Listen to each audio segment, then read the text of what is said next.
Alors, bonjour à tous et toutes. Vous écoutez l'interview Bella consacrée à la culture post-Covid-19. Je suis Charlotte Aymance, coordinatrice de Bella, et j'ai le plaisir de recevoir aujourd'hui Aliette Grise, qui est médiatrice poétique pour les Midis de la Poésie et qui vient nous proposer quelques réflexions par rapport à ce que seront demain ces missions. Bonjour Aliette. Bonjour Charlotte, Ça va bien? ça va très bien et vous? Super, super. Alors, allons-y directement. Donc, comment avez-vous abordé la période de déconfinement au Midi de la Poésie? Alors au Midi de la Poésie, on est une petite équipe et puis on a chacune un peu notre manière de travailler. Donc on a essayé de discuter ensemble de comment on pouvait faire pour continuer ce qu'on était déjà en train de faire et on a dû revoir des choses. Mais du coup, en fait, ce qui nous a aidé, c'est d'un peu se dire, OK, comment est-ce qu'on est structuré au Midi déjà en général et qu'est-ce qu'on peut faire alors par rapport à ça? Donc au Midi, il y a un grand axe qui est l'axe programmation. Oui.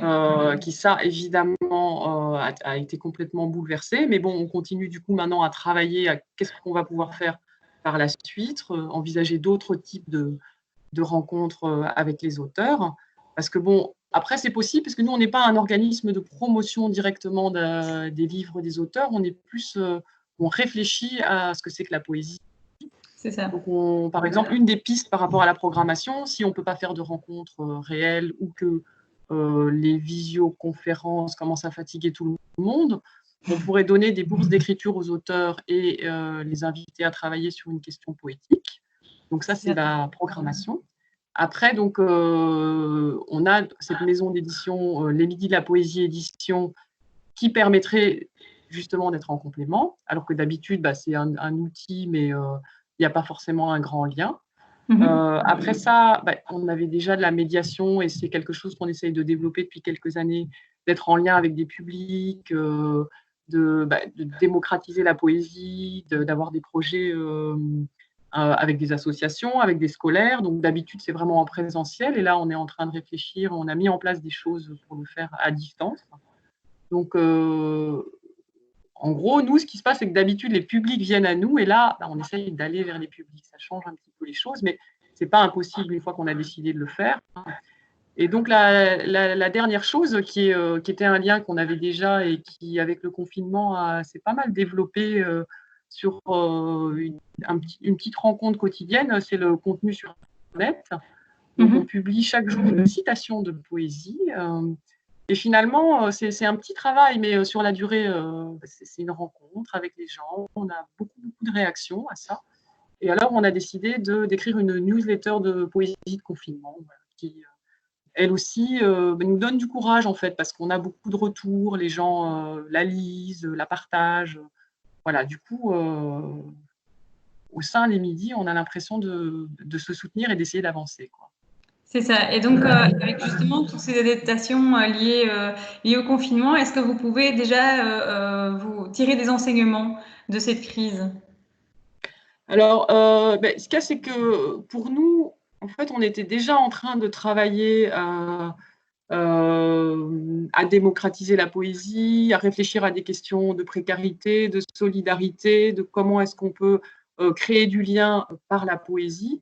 Ce n'est pas les mêmes urgences que des besoins vitaux, mais enfin, on pense que c'est vraiment complémentaire. Donc, on s'est dit, OK, voilà, nos missions, il faut qu'on continue à les faire. Comment est-ce qu'on va les faire ça, c'est pas toujours. Il faut essayer, il faut y croire. Mais voilà, on a envie de continuer, quoi. On a envie d'y croire. Exactement. Est-ce que vous avez déjà une idée de ce que l'avenir de votre structure ressemblera? Alors ça, c'est très difficile en fait parce que les midis, donc pour moi, depuis que je travaille au midi, c'est un peu une structure en mutation. C'est ça. Donc ça, c'est chouette parce que on essaye des nouvelles choses. On a mis en place des apéros de la poésie pour avoir des rencontres avec des poètes parfois de la ville ou qui viennent de pays autour et qui peuvent montrer leur travail, puisqu'au départ, on ne vient pas montrer son travail, mais parler d'une question poétique.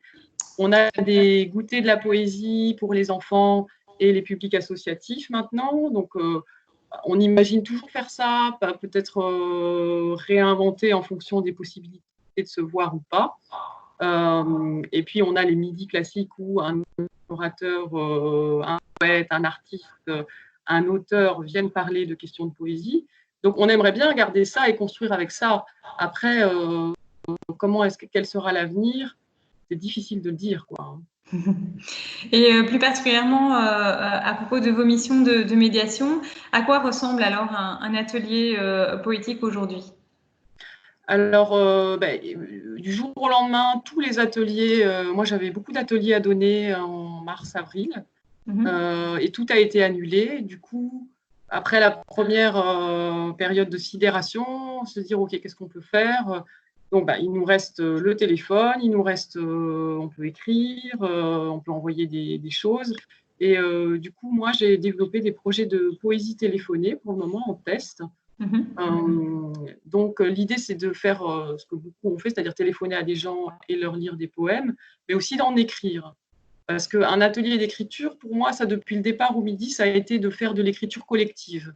On écrit des poèmes, chacun peut écrire seul, ou alors en fonction des publics, parce que je rencontre beaucoup de publics qui n'ont pas du tout de lien avec l'écriture ou avec la poésie et qui donc au départ sont un peu effrayés à l'idée d'écrire des poèmes. Donc il y a aussi la possibilité non seulement de commencer à écrire en groupe de 2-3, puis après on mélange de toute manière tout ce que le groupe a fait. Donc là maintenant j'ai décidé de le faire au téléphone, c'est-à-dire que je parle à une seule personne à la fois, et puis je rassemble tout ce qui a été collecté sur la semaine au téléphone, et je rappelle les gens pour leur lire ce qui a été fait, quoi. Donc ça, c'est une des choses. Et puis, donc il y a beaucoup d'ateliers qui se font en vidéo pendant la période de confinement. Moi, je n'ai pas eu envie de donner un atelier comme je fais en présentiel, c'est-à-dire de parler à la caméra comme si c'était un public. J'ai préféré développer des vidéos-poèmes qui invitent à écrire de la poésie. Sur des formules assez courtes, en fait. Dans tous les cas, nous, ce qu'on a proposé sur les réseaux sociaux, c'est plutôt des choses un peu courtes, pas trop demander aux gens de rester devant leurs écrans. Et voilà. Après, l'idée, c'est aussi que les gens puissent nous renvoyer le contenu, les poèmes qu'ils ont écrits. Et là, je suis en train de mettre en place une criée des poèmes qui sont envoyés, de manière à ce qu'il y ait un résultat à tous ces poèmes qu'on a reçus, qui vont être criés dans la nature par une performeuse, Anne Dino. Voilà. C'est quelque chose qu'on est en train de mettre en place. Super. Et plus particulièrement à l'attention des auteurs, en dehors de la bourse d'écriture éventuellement envisagée, qu'est-ce que vous avez prévu pour les soutenir? Alors, en fait, au Midi de la Poésie, on rencontre beaucoup d'auteurs. Donc là, pour le moment, on a essayé de garder totalement le lien avec eux. Donc, pour les événements qui ont été annulés, de voir pour les reporter.